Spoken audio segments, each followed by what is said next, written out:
Student, आप देख रहे हैं गेजन सक्सेस पॉइंट। और आज हम करने जा रहे हैं +2 बिजनेस स्टडी का सेकंड चैप्टर 2.1 यूनिट सेकंड है। और इस चैप्टर का नाम है principal of management, nature and significance.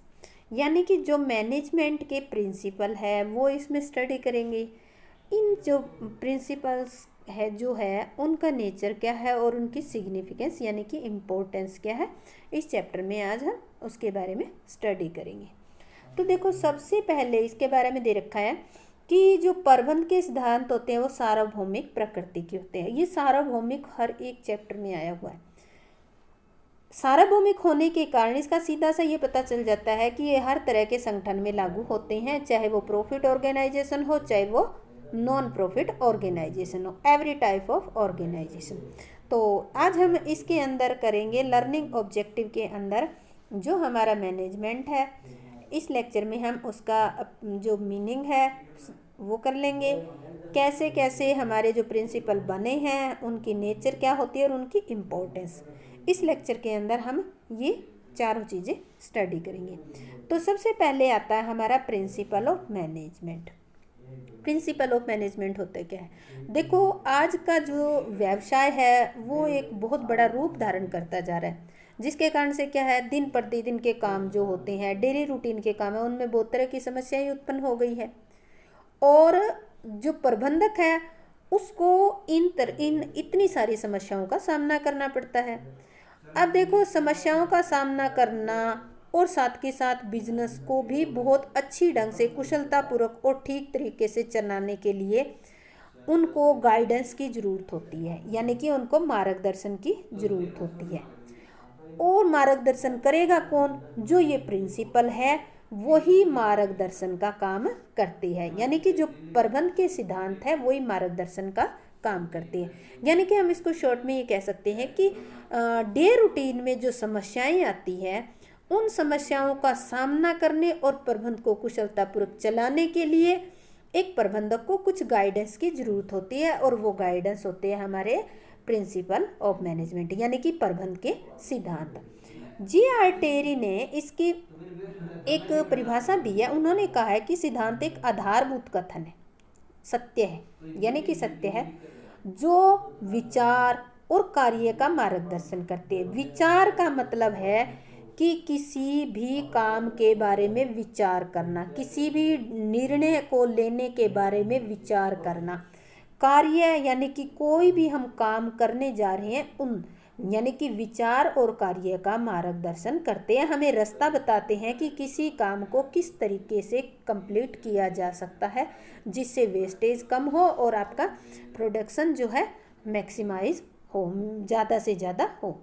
तो इसमें आज हम करेंगे, ये हमारी परिभाषा होगी। इसके बाद हम ये पढ़ेंगे कि इसके अंदर ये जो प्रिंसिपल है वो कैसे डिराइव्ड हुए, यानी कि इनका उद्गम कैसे हुआ। How principle of management are derived, यानी कि ये किस तरह से इनका उत्पादन हुआ। अब देखो, सामाजिक जो विज्ञान और सामाजिक विज्ञान है उनकी तरह ही इनके भी कुछ प्रिंसिपल होते हैं, पर ये कैसे हुए? ये जो सिद्धांत है ये सिद्धांत हुए, कुछ पेशेवर लोग थे, उनके सामने कई तरह की समस्याएं आई। पहले समस्याएं आई, फिर उन्होंने क्या किया, उन समस्याओं का समाधान किया, समाधान करने का प्रयास किया और समाधान किया। और इसी काम में यानी कि समस्या आई, समस्या का समाधान, इसी प्रयास में बहुत सारे रिसर्च हुए और उनका समाधान, एक परमानेंट सॉल्यूशन ढूंढ लिया गया। तो इस तरह से इन समाधानों को, यानी कि ये जो परमानेंट सॉल्यूशन ढूंढे हैं, या हम कह सकते हैं उन समस्याओं को दूर करने के जो ढूंढे हैं उपाय, उन्हीं उपायों को ही प्रबंध के सिद्धांत के रूप में जाना जाता है कि किस समस्या को किस प्रकार से दूर किया जा सकता है। तो ये जो हमारे हैं प्रिंसिपल ऑफ मैनेजमेंट के उद्गम के दो तरीके थे। पहला तो आप कर सकते हो on the basic of observation. Observation का मतलब है कि अवलोकन करके, केवल देख करके। इसके अंदर क्या होता है, प्रबंधक जब कार्य हो रहा होता है तो काम के दौरान जो जो उपस्थित घटनाएं होती है, यानी कि कोई काम हो रहा है उसके दौरान कौन कौन सी घटनाएं हैं आई, उनको वो बारीकी से देखता रहता है, अवलोकन करता रहता है और विश्लेषण करता रहता है, और ये देखता रहता है कि जो बार बार होने वाली किसी समस्या को कोई भी एक समस्या है, कोई एक काम चल रहा है, उसमें अगर कोई समस्या बार बार आती है तो उसको गहराई से देखता है, फिर उसके कारणों की खोज करता है कि ये समस्या किन कारणों से आई है, और फिर उसका समाधान ढूंढता है। यानी कि कोई समस्या बार बार आती है तो किस कारण से आती है, और फिर उसका समाधान ढूंढता है। उदाहरण दिया इन्होंने, जैसे कि कार्य विभाजन का सिद्धांत हमें ये बताता है कि अगर किसी काम को, पूरे काम को छोटे छोटे भागों में बांट देना चाहिए, बांट देते हैं तो प्रत्येक व्यक्ति को उसकी योग्यता और रुचि के अनुसार काम मिल जाएगा। दूसरा, उसको काम का केवल एक ही भाग मिलेगा, तो इसलिए वो क्या होगा, बहुत अच्छे ढंग से काम करेगा। तो इससे क्या होगा, निश्चित रूप से उसकी कार्यकुशलता बढ़ेगी, और कार्यकुशलता बढ़ने से क्या होगा, फर्म का विकास होगा। तो एक तरीका तो ये है कि केवल ऑब्जर्वेशन के बेस पे ही कुछ प्रिंसिपल्स जो है उनका उद्गम हुआ है। दूसरा है हमारा एक्सपेरिमेंट के बेस पे, on the basis of experimental study. देखो, इस पद्धति के अंदर किसी समस्या को सामने खड़े होकर देखा नहीं जाता, बल्कि इसके अंदर क्या होता है, सिद्धांत को खुद खोजने के उद्देश्य से, यानी कि कुछ रिसर्च किए, कुछ एक्सपेरिमेंट किए जाते हैं। यानी कि उसमें तो कोई काम हो रहा है, उसमें खड़े होकर समस्या को देखा जाता है कि ये किस तरीके से आई, किस कारण से आई। पर इसमें क्या होता है, एक्सपेरिमेंट में क्या होता है, इसमें किसी सिद्धांत को ढूंढने के लिए एक्सपेरिमेंट किए जाते हैं। जैसे लोगों के दो ग्रुप बना दिए, ठीक है, पहला जो ग्रुप है उसका तो एक बॉस था और दूसरे ग्रुप के दो बॉस थे। अब देखो, दोनों ग्रुप जो हो गए, एक ग्रुप को तो एक बॉस आदेश दे रहा है और दूसरे ग्रुप को दो बॉस, तो कौन से बॉस का रिजल्ट अच्छा रहेगा? सीधी सी बात है कि जो पहला बॉस है वो पहला जो ग्रुप है वो बढ़िया काम करेगा। क्यों? क्योंकि वहाँ पर आदेश की एकता का पालन हो रहा है। तो इस तरह से इस एक्सपेरिमेंट के बेस पे क्या हुआ, हमारे आदेश की एकता का जो सिद्धांत है उसका उद्गम हो गया है। तो इस तरह से हम ये कह सकते हैं कि जो हमारे सिद्धांत है वो ऑब्जर्वेशन के बेस पे और एक्सपेरिमेंट के बेस पे हमारे उद्गम हुए हैं। इसके बाद आता है nature of principal of management, यानी कि जो हमारे मैनेजमेंट के प्रिंसिपल हैं उनका नेचर क्या है। तो नेचर के अंदर जब भी नेचर का जिक्र आ जाता है तो एक यूनिवर्सल एप्लीकेबिलिटी जरूर आता है, क्योंकि मैनेजमेंट तो हर इंस्टीट्यूशन, चाहे वो हमारी प्रॉफिट ऑर्गेनाइजेशन हो, चाहे नॉन प्रॉफिट ऑर्गेनाइजेशन हो, चाहे बिजनेस ऑर्गेनाइजेशन हो, चाहे नॉन बिजनेस ओरिएंटेड ऑर्गेनाइजेशन हो, हर एक में समान रूप से लागू होता है। और इस प्रिंसिपल में ये भी एक गुण होता है कि ये हर जगह लागू होता है, कोई जगह हो। तो इसमें क्या होता है, जैसे कि गैर व्यावसायिक जो संस्था है, चलो व्यावसायिक संस्था में तो हम मान लेते हैं कि हमें प्रॉफिट कमाना है तो हम प्रिंसिपल को यूज़ करें, पर जो गैर व्यावसायिक संस्थाएं हैं, जैसे शिक्षण संस्थाएं होगी, सरकारी कार्यालय, खेल का मैदान, कृषि फार्म, सेना, क्लब, सारी सामाजिक संस्था, सब में सबके कोई न कोई तो उद्देश्य होते ही हैं। उनको पूरा करने के लिए इन सिद्धांतों का एक समान रूप से सारी संस्थाएं इनको अपनाती है। अगर कोई भी संस्था इन प्रिंसिपल्स को, मैनेजमेंट के प्रिंसिपल को फॉलो नहीं करती है तो वो संस्था अपना उद्देश्य पूरा नहीं कर पाएगी। सेकंड हमारा आता है जर्नल गाइडलाइंस। अभी हम ये कहते हैं, स्टार्टिंग में हमने पढ़ा था कि जो प्रबंधक है उसको काम करते वक्त कुछ गाइडेंस की ज़रूर होती है। तो सीधी सी बात है कि ये हमारे जो है ये गाइडलाइन का ही काम करते हैं। जिस तरह से प्रबंध जो है के सिद्धांत जो होते हैं वो हमारे साइंस यानी कि फिजिक्स और केमिस्ट्री के जो सिद्धांत होते हैं उनके तरह कठोर नहीं होते, क्योंकि उनके जो प्रिंसिपल्स होते हैं मोस्टली निर्जीव चीज़ों पे लागू होते हैं। पर जो हमारे प्रबंध के सिद्धांत है वो मनुष्य पे लागू होते हैं। तो इस तरह से हम कह सकते हैं कि जो साइंस के सिद्धांत है उनको जैसा लिखा गया है वो वैसे ही खरे उतरते हैं, पर जो प्रबंध के हैं वो केवल जैसे लिखे गए हैं वैसे खरे नहीं उतरते। हाँ, वो एक गाइडलाइन के रूप में होते हैं, यानी कि वो प्रबंधक को ये गाइडलाइन कर देते हैं कि किस काम को किस तरीके से करना है। इसलिए हम ये कह सकते हैं कि प्रबंध के सिद्धांतों को हम बहुत कठोरता से लागू नहीं कर सकते, क्योंकि ये मानव पे लागू किए जाते हैं। थर्ड है इसका अभ्यास एवं प्रयासों द्वारा निर्धारण, form by practice and experiment. अभी हमने पढ़ के आए थे ऑब्जर्वेशन और एक्सपेरिमेंट के तौर पे। सेम उसी तरह क्या हुआ, प्रबंधक काम कर रहे थे, उनके सामने बहुत सारी समस्याएं आई और उन्होंने क्या किया, समस्याएं आई उनका फिर समाधान खोजने की कोशिश की और इसी खोज में या इसी रिसर्च के अंदर क्या हुआ, उनको समाधान मिल गया और इस प्रकार उनको जो समाधान मिले थे उन्होंने किसका रूप धारण कर लिया, प्रबंध के सिद्धांत का रूप धारण कर लिया। तो इस तरह से कह सकते हैं कि ये प्रैक्टिस और एक्सपेरिमेंट के बेस पे ये बनी है। इसके बाद आता है लोचशीलता। लोचशीलता वर्ड का मतलब है कि समय परिस्थिति के अनुसार उसमें परिवर्तन कर सकने की योग्यता। तो इन्होंने कहा कि प्रबंध के सिद्धांत जो आज उपलब्ध है वो अंतिम सत्य नहीं है। अंतिम सत्य का मतलब ये है कि आज जो सिद्धांत है हम ये नहीं कह सकते कि वो आगे भी इसी रूप में लागू होगी, नहीं। जैसे जैसे हमारा राजनीतिक, आर्थिक, सामाजिक परिवर्तन होता जाएगा, यानी कि इन्वायरमेंट चेंज होता जाएगा, बिजनेस का, आर्थिक, सामाजिक, इस तरह से ये पर्यावरण चेंज होता रहेगा तो उसमें समस्याएं भी नई नई आएगी। नई समस्या आएगी तो पुराने सिद्धांतों से तो हल होने वाली नहीं है। तो कई बार तो ऐसा होता है कि पुराने सिद्धांतों में कुछ सुधार करके हम समस्या को हल कर सकते हैं और कई बार क्या होता है, उस समस्या को हल करने के लिए नए सिद्धांतों का ही जन्म हो जाता है। तो इस तरह हम कह सकते हैं कि जो प्रबंध के सिद्धांत है वो गतिशील प्रकृति की है, फ्लेक्सिबल है, उन्हें हम फिक्स नहीं मान सकते। इसके बाद फिफ्थ आता है मेनली बिहेवियरल। बिहेवियरल का मतलब है कि इनका, हमारे प्रबंध के जो सिद्धांत है इनका सीधा सीधा संबंध किससे है, मनुष्य के व्यवहार से। अब देखो प्रबंध की प्रक्रिया के अंदर क्या है, जो मुख्य तत्व है वो मानवीय है और मनुष्य का ही प्रबंध किया जाता है। अब मनुष्य एक सामाजिक प्राणी हो गया, उसकी कुछ इच्छाएं भी होती है, अपेक्षाएं भी होती है, तो हम उसको किसी बंधन में तो नहीं बांध सकते।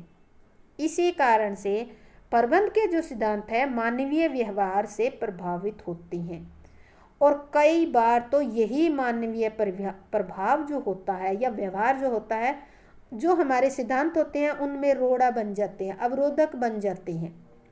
एग्जाम्पल लेते हैं कैसे अवरोधक बनते हैं।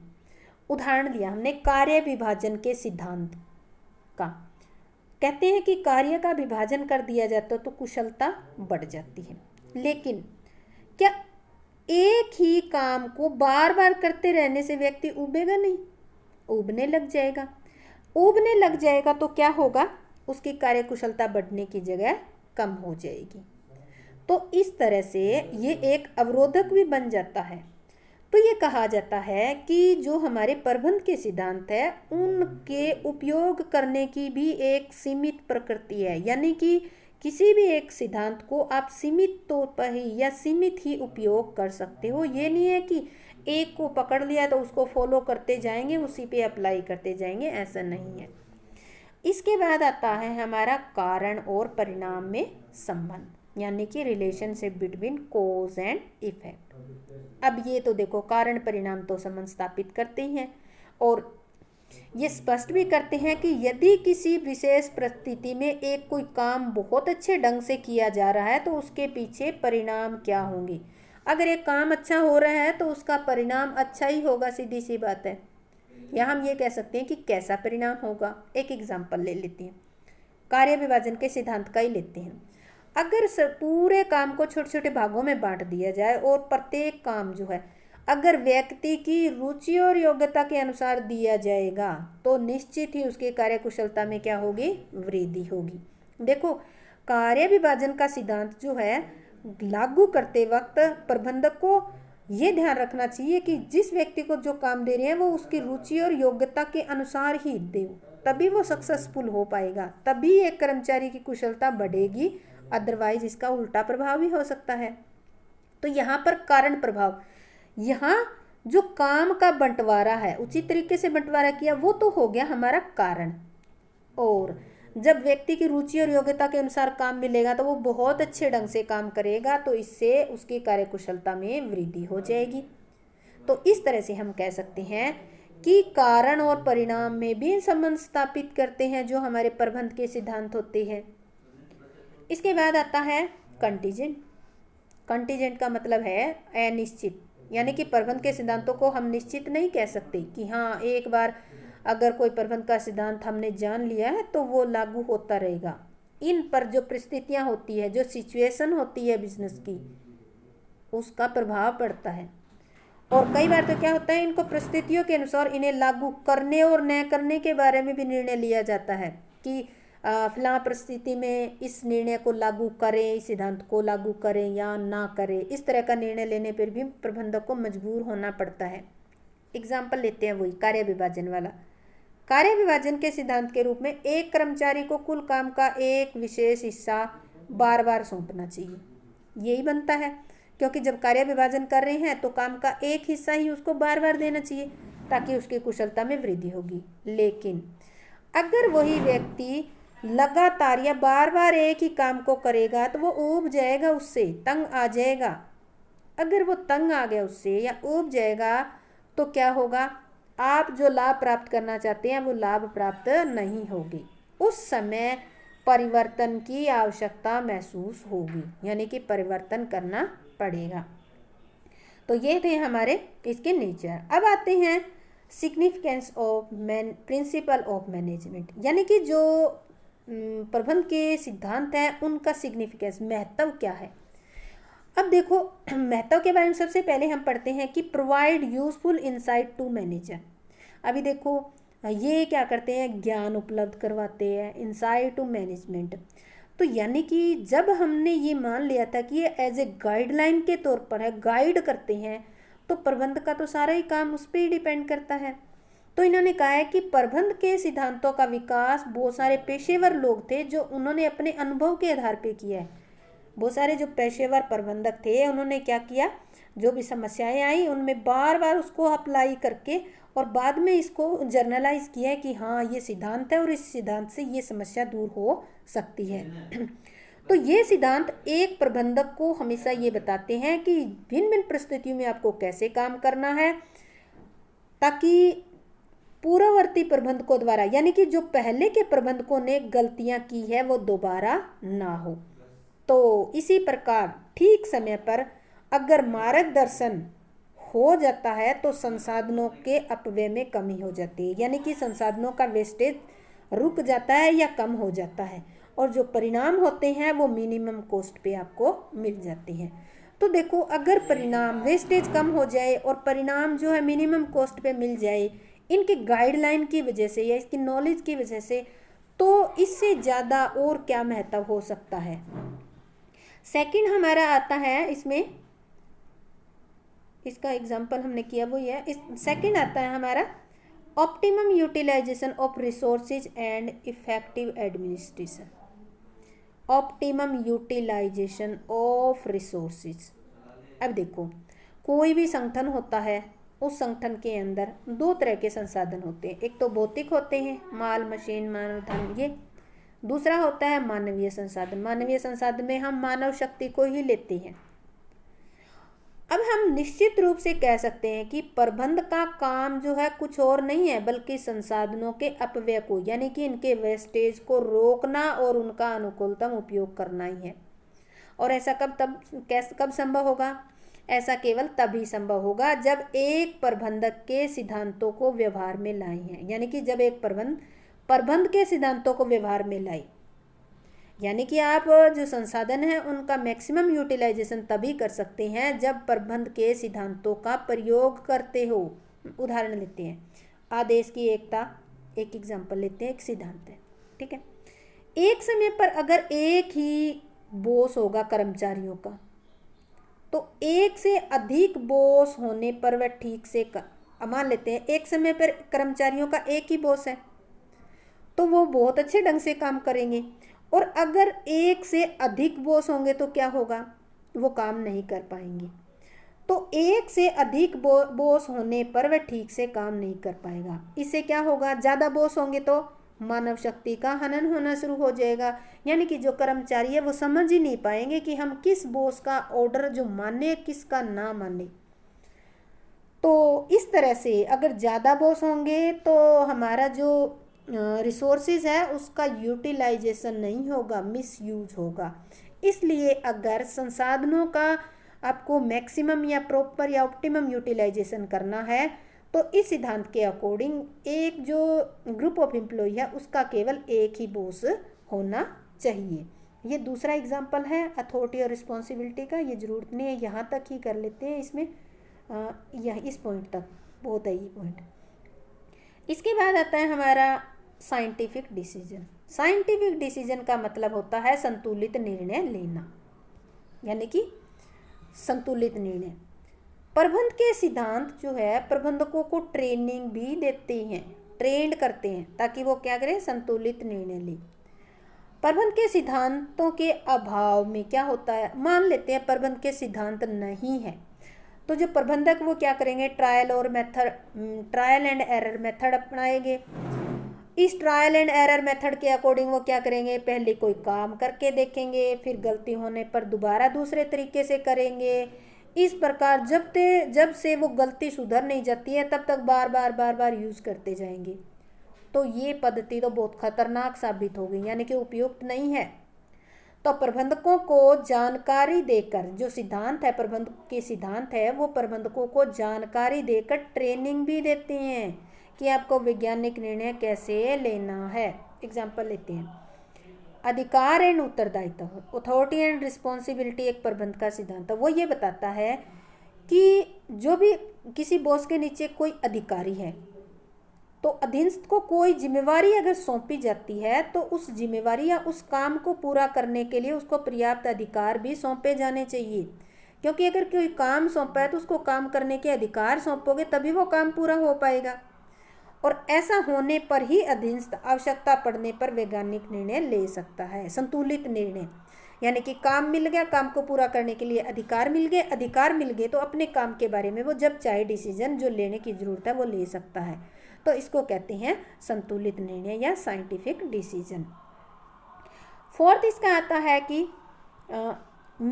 मीटिंग चेंजिंग इन्वायरमेंट रिक्वायर्ड, यानी कि आप देख रहे हो कि आज जो व्यवसाय जिस गति से प्रगति कर रहा है, जो वातावरण है जिस गति से बदल रहा है, उस सिचुएशन में केवल वही व्यावसायिक इकाई जीवित रह सकती है और विकास कर सकती है जो तेजी से बदलते वातावरण के साथ कदम से कदम मिलाकर चल रही है। यानी कि जैसे वातावरण बदल रहा है उसके अकॉर्डिंग अपने आप को बदल रही है।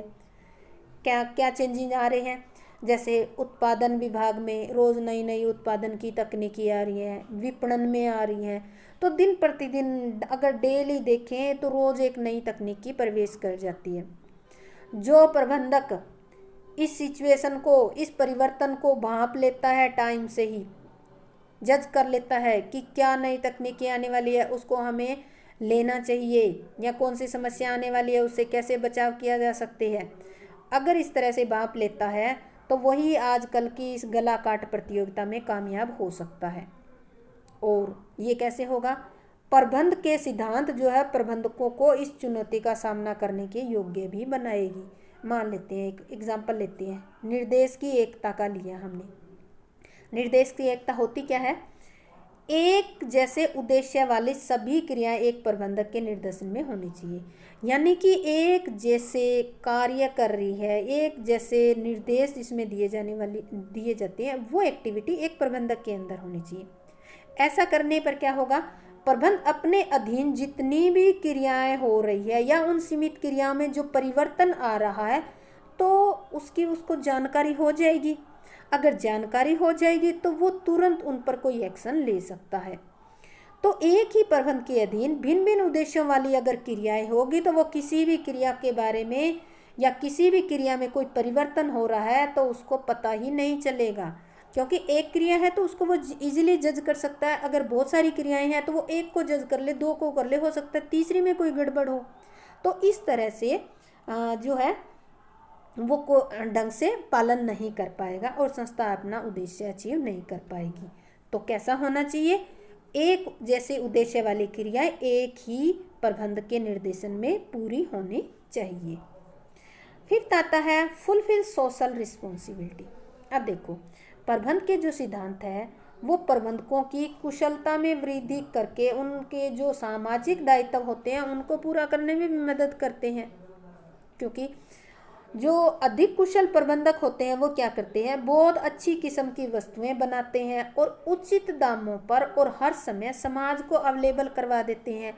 तो वो एक रिस्पॉन्सिबिलिटी पूरी कर देते हैं। दूसरा, लोगों को रोजगार देते हैं, यानी कि जो रोजगार देते हैं या जो समाज के लोग काम कर रहे हैं उनको फेयर रेम्युनरेशन देते हैं, यानी कि उचित पारिश्रमिक देते हैं। इससे क्या होगा, कर्मचारियों को उचित पारिश्रमिक देने की वकालत करने से क्या होगा, कर्मचारियों के प्रति उसका उत्तरदायित्व पूरा हो जाएगा। तो इस तरह कर्मचारी सेटिस्फाइड हो जाएंगे। 6 आता है management training education and research. अब देखो, प्रबंध के सिद्धांतों से जो हो रहे लाभ जो है, यानी कि प्रबंध के सिद्धांत अपनाने से जो लाभ हो रहे हैं वो लाभ रिसर्चर को इनमें और अधिक सुधार करने की प्रेरणा देते हैं। कहते हैं कि ये सिद्धांत अगर आपको इतने लाभ दे सकते हैं तो इनमें और रिसर्च करो, ये आपको और अगर इनमें और सुधार और डेवलपमेंट कर लोगे तो आपको और प्रॉफिट होगा। तो प्रबंधकों का दृष्टिकोण ऐसा बन गया है कि वे जाने अनजाने कुछ नया करने में ही लगे रहते हैं और उनका जो प्रबंधक का उनका जो रिसर्च और डेवलपमेंट का जो है वो बनते जा रहे हैं, उसमें दृष्टिकोण बनता जा रहा है। और आजकल क्या है, ज़्यादातर रिसर्च और डेवलपमेंट पे ध्यान दिया जा रहा है ताकि जो सिद्धांत पुराने हैं उनमें कुछ नया किया जा सके या कुछ नए सिद्धांत खोजे जा सके।